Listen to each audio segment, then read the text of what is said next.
Hi hello, എല്ലാവരും സുഖമായിട്ടിരിക്കുന്നു എന്ന് വിചാരിക്കുന്നു. ഞാൻ സുഖമായിട്ടിരിക്കുന്നു.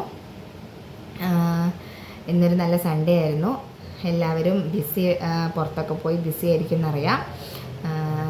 ഞാനിന്ന് പുറത്തൊക്കെ പോകണമെന്ന് വിചാരിച്ചിരുന്നു, ഒന്ന് ബീച്ചിലൊക്കെ പോകണമെന്ന് വിചാരിച്ചിരുന്നു. പക്ഷേ എനിക്ക് ഇന്ന് പോവാൻ എന്താ പറയുക, ഒരു സുഖമില്ലായിരുന്നു. ഇന്ന് ഒരു ക്ഷീണം പോലെ, ഇതൊന്ന് പനിക്കാനൊക്കെ ഉള്ള ഒരു ലക്ഷണമില്ലേ, അതുപോലെ തോന്നി. എന്നുവെച്ചാൽ നമ്മുടെ വീടിന് ചുറ്റും എല്ലാവർക്കും പനിയാണ്. അപ്പോൾ അങ്ങനെ കാലാവസ്ഥയുടെയൊക്കെ ആയിരിക്കും, വല്ലാത്തൊരു കാലാവസ്ഥയാണല്ലോ, ഒരു തണുപ്പും ചൂടും എല്ലാം കൂടി ഒരു കാലാവസ്ഥയുണ്ട്. ചിലപ്പോൾ അതുകൊണ്ടൊക്കെ ആയിരിക്കാം ഒരു പനിയുടെ ലക്ഷണം പോലെ തോന്നി. പനിച്ചിട്ടൊന്നുമില്ല, അങ്ങനെ തോന്നി. അപ്പം ഞാൻ എന്താ പറയുക, ഇനി ഞാൻ എന്താ പറയുന്നത് വെച്ചിട്ടുണ്ടെങ്കിൽ, എനിക്ക് കീമോ കഴിഞ്ഞ ശേഷം എനിക്ക് കുറച്ച് ഫുഡുകൾ, ഞാൻ ആദ്യം ഒരുപാട് ഇഷ്ടപ്പെട്ടിരുന്ന കുറച്ച് ഫുഡുകൾ എനിക്കിപ്പോഴും ഇഷ്ടം ഇല്ല. കീമോയുടെ സമയത്ത് ഞാൻ ആ ഫുഡിനെയൊക്കെ വെറുത്തതാണ്. ഇപ്പോഴും എനിക്ക് ആ ഫുഡുകൾ എനിക്കിഷ്ടമില്ല. അപ്പോൾ നിങ്ങളിൽ പലർക്കും ചിലപ്പോൾ അങ്ങനെ ഉണ്ടായിട്ടുണ്ടാവാം. അങ്ങനെ ആരെങ്കിലും ഉണ്ടെങ്കിൽ ഒന്ന് കമൻറ്റ് ചെയ്യണേ. ഇപ്പോഴും കീമോ സമയത്ത് ഇഷ്ടമില്ലാതായ ഫുഡുകൾ ഇപ്പോഴും ഇഷ്ടമില്ല എന്നുണ്ടെങ്കിൽ ഒന്ന് കമൻറ്റായിട്ടിടണേ. എന്നോട് ഡോക്ടർ പറഞ്ഞിട്ടുണ്ടായിരുന്നു, കീമോ കഴിഞ്ഞ് കുറച്ച് കഴിയുമ്പോൾ അത് ഓക്കെ ആവുമെന്ന്. എനിക്ക് സെപ്റ്റംബർ ഫസ്റ്റ് വീക്കിൽ എൻ്റെ കീമോ കഴിഞ്ഞതാണ്.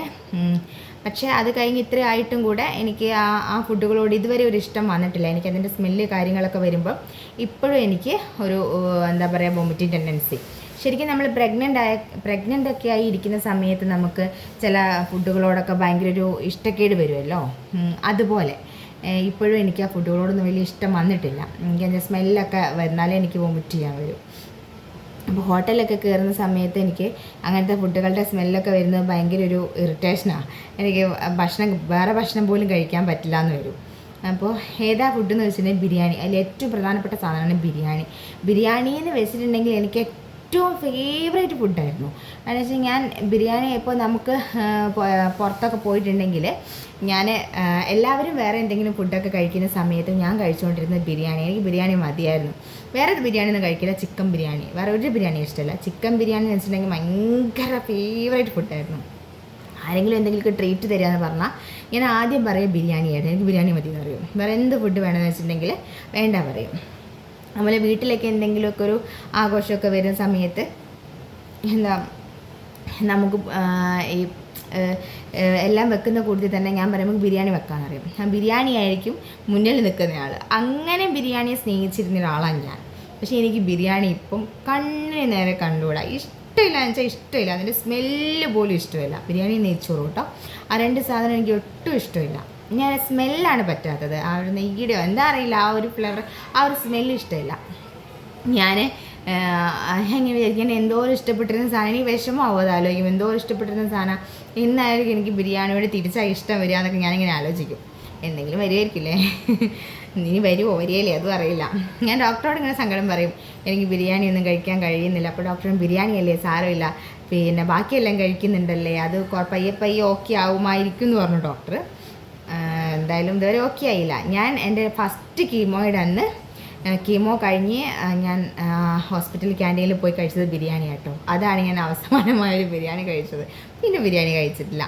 അന്ന് രാത്രി ആയപ്പോഴത്തേ ഭയങ്കര വോമിറ്റിംഗ് ആയിരുന്നു. ആ വോമിറ്റ് ചെയ്ത് വന്ന ആ ഒരു ബിരിയാണിയുടെ സ്മെല്ലും വല്ലാത്തൊരു സ്മെല്ലായിരിക്കില്ല വോമിറ്റ് ചെയ്ത് വരുമ്പോൾ. അന്ന് ഞാൻ വെറുത്തു പോയത് ആ ബിരിയാണിയോട്. പിന്നെ ഇതിങ്ങനെ തികട്ടി വന്ന സമയത്ത് ഭയങ്കര വെറുപ്പായിപ്പോയി ആ ഒരു സ്മെല്ല്. അന്ന് വെറുത്തതാണ്. പിന്നെ ഇന്ന് വരെ ബിരിയാണി കഴിക്കാൻ തോന്നിയിട്ടുമില്ല, അതിൻ്റെ സ്മെല്ലും പറ്റത്തില്ല. അങ്ങനെ അത് ബിരിയാണി വരണം.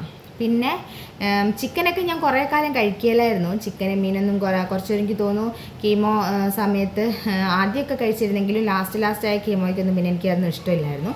പിന്നെ കീമോ കഴിഞ്ഞ ഒരു 1 മന്തൊക്കെ കഴിഞ്ഞോട് കൂടി ഞാൻ പയ്യെ കഴിക്കാൻ തുടങ്ങി. ഇപ്പോൾ ചിക്കനും മീനൊക്കെ നന്നായിട്ട് കഴിക്കും, കുഴപ്പമൊന്നുമില്ല, ഒക്കെ കഴിച്ചു തുടങ്ങി. മെയിനായിട്ട് പറ്റാത്ത ഒരേ ഒരു സാധനം ബിരിയാണി നെയ്ച്ചോറും മാത്രമാണ്. അതിൻ്റെ സ്മെല്ലുകൾ എനിക്ക് പറ്റില്ല. പിന്നെ നെയ്യ് ഉപയോഗിച്ചിട്ടുള്ള പലഹാരങ്ങളൊക്കെ ഉണ്ടല്ലോ, മൈസൂർ പാക്ക്, അങ്ങനത്തെ സാധനങ്ങളൊക്കെ ഇല്ലേ, വല്ലാതെ നെയ്യ് കൂട്ടി ഉണ്ടാക്കുന്നത്, അതൊന്നും ഇഷ്ടമില്ല. അത് പണ്ടേ വലിയ ഇഷ്ടമില്ല, എന്നാൽ ഇപ്പോൾ ഒട്ടും ഇഷ്ടമില്ല, ഒട്ടും കഴിക്കാൻ പറ്റില്ല അങ്ങനത്തെ സാധനങ്ങളൊന്നും. അങ്ങനെ കുറച്ച് ഫുഡുകളെ എനിക്ക് ഇഷ്ടമില്ലാതായിപ്പോയി. എന്താ പറയുക, നമുക്ക് കുറേ നമ്മൾ മനസ്സിന് ഇഷ്ടപ്പെട്ട കുറേ സംഭവങ്ങൾ നമ്മൾ വേണ്ട എന്ന് വെക്കുന്ന ഒരവസ്ഥ സത്യം പറഞ്ഞാൽ ഈ ഒരു അസുഖം വന്ന ശേഷം എനിക്കുണ്ടായി. അത് ഫുഡിൻ്റെ കാര്യത്തിൽ മാത്രമല്ല, പല കാര്യങ്ങളിലും. ഇപ്പോൾ എന്താ പറയുക, നമുക്ക് ജോലി സമയത്താണെങ്കിലും പലതും നമുക്ക് വേണ്ട എന്ന് വെക്കേണ്ട ഒരവസ്ഥ വന്നു. നമ്മുടെ ഫേവറേറ്റ് ആയ പല കാര്യങ്ങളും വേണ്ട എന്ന് വെക്കേണ്ട ഒരു അവസ്ഥ നമുക്ക് ഈ അസുഖം വന്നതിന് ശേഷം വന്നിട്ടുണ്ട്. അതിലൊന്നും എനിക്ക് വിഷമമൊന്നുമില്ല. നമ്മുടെ അസുഖത്തിനെ ബന്ധപ്പെട്ടിട്ടുള്ളൊരു കാര്യമാണല്ലോ. എന്നെങ്കിലും അതെല്ലാം ഓക്കെ ആകുമെന്നൊരു വിശ്വാസം എനിക്കുണ്ട്. ഇത് ആ ഒരു ബിരിയാണി കഴിച്ചില്ലെങ്കിലും നമുക്കൊന്നും വരാൻ പോകുന്നില്ല. പക്ഷേ അസുഖം അങ്ങനെയല്ലല്ലോ. അത് എന്താ പറയുക, ഇനി ഒരിക്കലും വരരുത് എന്ന് മാത്രമേ നമ്മൾ ആശിക്കുന്നുള്ളൂ, അല്ലെങ്കിൽ നമ്മൾ ദൈവത്തിനോട് പ്രാർത്ഥിക്കുന്നുള്ളൂ. അപ്പോൾ ഞാൻ ഇങ്ങനെ വെറുതെ ഇരുന്നപ്പോൾ ഞാൻ വിചാരിച്ച് എന്നെപ്പോലെ ആരെങ്കിലും ഒക്കെ ഇങ്ങനെ ഉണ്ട്. ഞാൻ ഓരോ പേഷ്യൻസിൻ്റെ അടുത്തൊക്കെ പോകുമ്പോൾ ചോദിക്കും, നിങ്ങൾ ഫുഡൊക്കെ കഴിച്ചു തുടങ്ങിയോ? അപ്പോൾ അവർ പറയും കഴിച്ചു തുടങ്ങി. അപ്പോൾ എനിക്ക് ബിരിയാണി നെയ്ച്ചോറൊക്കെ കഴിക്കാൻ പറ്റുമോ? എനിക്ക് ഈ സിസ്റ്റർക്ക് എന്താ പറ്റിയെന്ന് വെച്ചിട്ടുണ്ടാവും. അവർ കഴിക്കുന്നുണ്ട്, കുഴപ്പമൊന്നുമില്ല, കഴിക്കാമെന്ന് പറയും. പക്ഷേ ചിലർ പറയുന്നുണ്ട് കേട്ടോ, ബിരിയാണി അങ്ങനത്തെ സാധനങ്ങളൊന്നും ഇപ്പോൾ ഇഷ്ടമില്ല എന്ന്. അപ്പം എൻ്റെ ഈ വീഡിയോ കാണുന്ന കുറേ പേരെങ്കിലും ഉണ്ടാവും നമ്മുടെ ഈ ഒരു അവസ്ഥ കൂടെ കടന്നു പോകുന്ന ആൾക്കാർ, ക്യാൻസർ രോഗികളായിട്ടുള്ള കുറച്ച് പേരെങ്കിലും ഉണ്ടാവും. അപ്പോൾ അവർക്ക് ആർക്കെങ്കിലും ഇങ്ങനെയൊരു സിറ്റുവേഷൻ ഉണ്ടെങ്കിൽ ഒന്ന് പറയണേ. ഈ ബിരിയാണി അവരെ ഫേവറേറ്റ് ഫുഡുകൾ എന്താ പറയുക ഒഴിവാക്കേണ്ട ഒരു അവസ്ഥ വന്നിട്ടുണ്ടെങ്കിൽ ഒന്ന് പറയണേ. വേറെ ഒന്നുമല്ല, ചുമ്മാ ഒന്ന് ഇറങ്ങിയിരിക്കാൻ വേണ്ടിയിട്ടാണ്. നമുക്ക് പരസ്പരം കാര്യങ്ങൾ ഷെയർ ചെയ്ത് അങ്ങനെ പോകാമല്ലോ. പിന്നെ അങ്ങനെ കുറച്ച് ആൾക്കാരുണ്ടെങ്കിൽ നമുക്ക് അങ്ങനെ കാര്യങ്ങളൊക്കെ അറിഞ്ഞറിഞ്ഞ് പോകാൻ അതൊരു സുഖമല്ലേ. നമ്മളെപ്പോലെ കുറച്ച് പേരും കൂടെ ഉണ്ട് ഇങ്ങനെയൊക്കെ ഒരു അവസ്ഥയാണ് എന്നൊക്കെ ഉള്ളത് നമുക്ക് അങ്ങോട്ട് കൊണ്ട് ഷെയർ ചെയ്യാൻ. വേറൊരാളോട് പറഞ്ഞാൽ, സാധാരണ ഒരു പ്രശ്നമില്ലാത്ത ഒരാളോട് നമ്മൾ ഈ കാര്യങ്ങൾ പറഞ്ഞാൽ അവർക്കിത് മനസ്സിലായിന്ന് വരില്ല. അപ്പോൾ കഴിഞ്ഞ ദിവസം ഞാൻ ഒരു വീഡിയോ ഇട്ടിട്ടുണ്ടായിരുന്നു, ഒരു ക്യാൻസർ രോഗിയോട് ഇങ്ങനെയൊക്കെ സംസാരിക്കാൻ പാടുണ്ടോ. ഞാൻ സംസാരിച്ചിട്ട് അവരുടെ മാനസികാവസ്ഥ പോലും മനസ്സിലാക്കാതെ എങ്ങനെയാണ് ഇങ്ങനെ ആൾക്കാർ സംസാരിക്കുന്നതെന്നുള്ള. അപ്പോൾ അതിൻ്റെ ഒരു കമൻറ്റ് വന്നിട്ടുണ്ടായിരുന്നു, നിങ്ങൾ ഓവറായിട്ട് റിയാക്ട് ചെയ്യുകയാണ്, നിങ്ങൾ നോക്കിക്കാണുന്നിടത്താണ് പ്രശ്നം എന്നുള്ളത്. അപ്പോൾ ഞാൻ വിചാരിച്ചു അത് ആ ആൾക്ക് അതിനെക്കുറിച്ച് ഒന്നും അറിയാത്തതുകൊണ്ടാണ്.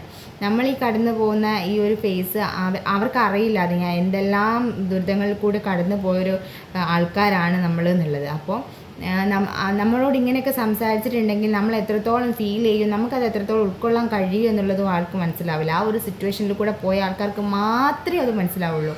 അങ്ങനെയുള്ള ആൾക്കാരെ ഉദ്ദേശിച്ച് മാത്രമാണ് ഞാൻ അങ്ങനെയുള്ള വീഡിയോസ് ചെയ്യുകയും ചെയ്യുന്നത്. അല്ലാതെ സാധാരണ ഒരാൾക്ക് പറഞ്ഞിട്ടുണ്ടെങ്കിൽ അവർക്ക് മനസ്സിലാവില്ല, എന്തൊക്കെ പറഞ്ഞാലും അവർക്ക് മനസ്സിലാവില്ല. അതിപ്പോൾ എൻ്റെ വീഡിയോസിന് അങ്ങനെ ഒരു രോഗിയല്ലാത്ത ആൾക്കാർ കാണുന്നുണ്ടെങ്കിൽ ജസ്റ്റ് ഒന്ന് മനസ്സിലാക്കുക. പിന്നെ പേഷ്യൻസിന് മാത്രമാണ് അങ്ങനത്തെ ആ ഒരു അവസ്ഥ മനസ്സിലാവുള്ളൂ. അപ്പോൾ അത് കണ്ട ആ ഒരു സിറ്റുവേഷനിൽ പോകുന്ന ആൾക്കാർക്ക് മനസ്സിലാവും. അപ്പം അതുപോലെ തന്നെയാണ് ഈ ഒരു വീഡിയോയും.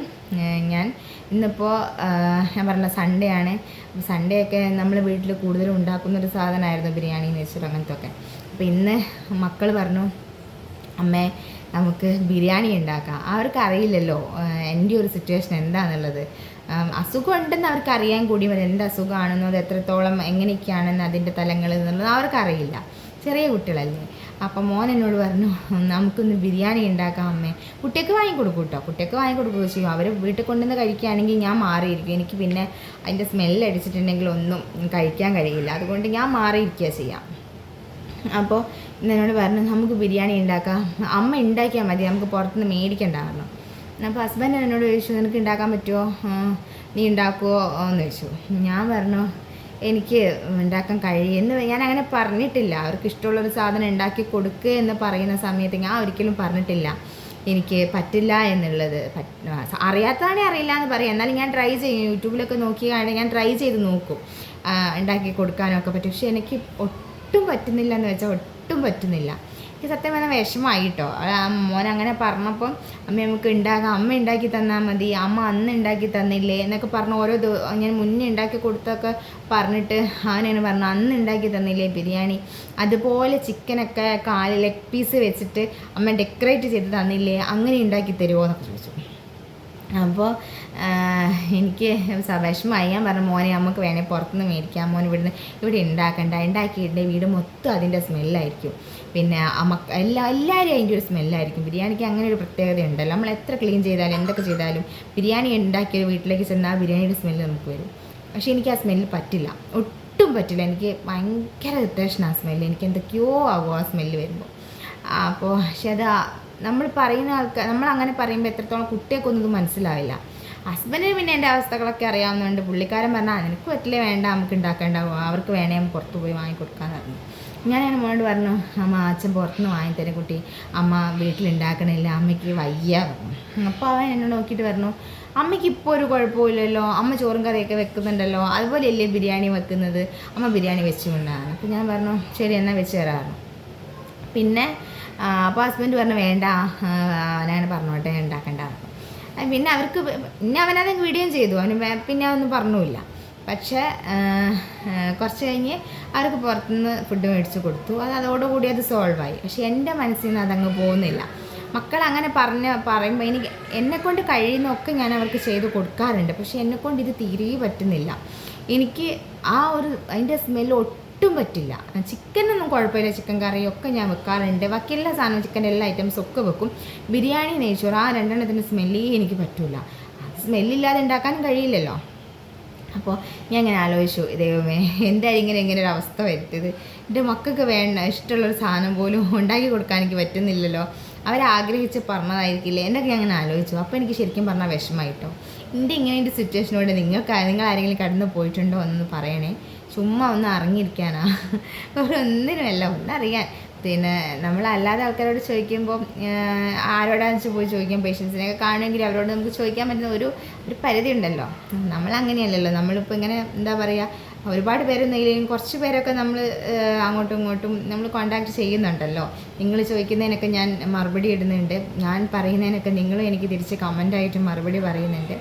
അപ്പോൾ എന്താ പറയുക, ഈ ഒരു കാര്യത്തിനും കൂടെ നിങ്ങൾ എനിക്ക് കമൻറ്റ് ചെയ്യണേ, ആരെങ്കിലുമൊക്കെ ഇങ്ങനൊരു സിറ്റുവേഷനോട് കടന്നു പോകുന്നുണ്ടോ എന്നുള്ളത്. അപ്പോൾ ഇതൊരു മാനസികമായിട്ടുള്ള എന്താ പറയുക, ഒരു ക്രൈസിസ് തന്നെയല്ലേ ഇങ്ങനത്തെ പ്രശ്നങ്ങളൊക്കെ വരുന്നത്. അപ്പം അല്ലെങ്കിൽ നമ്മളത് കോക്കിയായിട്ട് വരുമെന്ന് ഞാൻ വിചാരിക്കുന്നു. ബിരിയാണിക്ക് ഞാനും ഉണ്ടാക്കും, എൻ്റെ മക്കൾക്ക് ബിരിയാണിക്ക് ഞാനും ഉണ്ടാക്കി കൊടുക്കും എന്ന് ഞാനിങ്ങനെ വിചാരിച്ചത്. അവനെങ്ങനെ നിങ്ങൾ സങ്കടം പറഞ്ഞപ്പോൾ.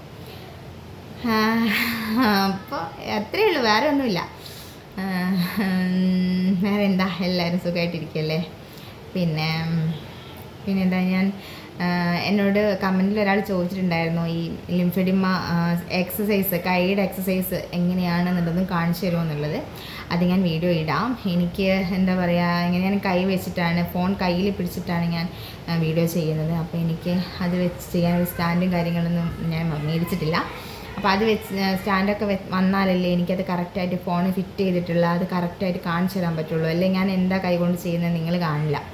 അപ്പോൾ അതുകൊണ്ടാണ് ഞാൻ ആ വീഡിയോ ഇടാത്തത്. ഞാൻ വീഡിയോ ഇട്ട് തരാം. ലിംഫെഡിമയുടെ കൈ നീര് വെക്കാതിരിക്കാനുള്ള എക്സസൈസ് കാര്യങ്ങളെല്ലാം ഞാൻ വീഡിയോ ആയിട്ട് ചെയ്യാം. അതുപോലെ നിങ്ങൾക്ക് എന്തെങ്കിലും സംശയങ്ങളോ അങ്ങനെ എന്തെങ്കിലും എൻ്റെ എക്സ്പീരിയൻസ് വെച്ചിട്ടുള്ള എന്തെങ്കിലും വീഡിയോസോ കാര്യങ്ങളോ ഞാൻ ഇടണമെങ്കിൽ പറഞ്ഞാൽ മതി. എനിക്കറിയുന്ന കാര്യങ്ങളാണെങ്കിൽ എൻ്റെ ലൈഫിൽ സംഭവിച്ച കാര്യങ്ങളൊക്കെ തന്നെയാണ് ഞാനിപ്പോൾ നിങ്ങളോട് ഷെയർ ചെയ്യുന്നത്. അപ്പോൾ എനിക്കറിയുന്ന കാര്യങ്ങളാണെങ്കിൽ ഞാൻ പരമാവധി ഷെയർ ചെയ്യാൻ ശ്രമിക്കാം കേട്ടോ. അപ്പം എല്ലാവർക്കും നല്ലൊരു ദിവസം ആശംസിക്കുന്നു. Good night.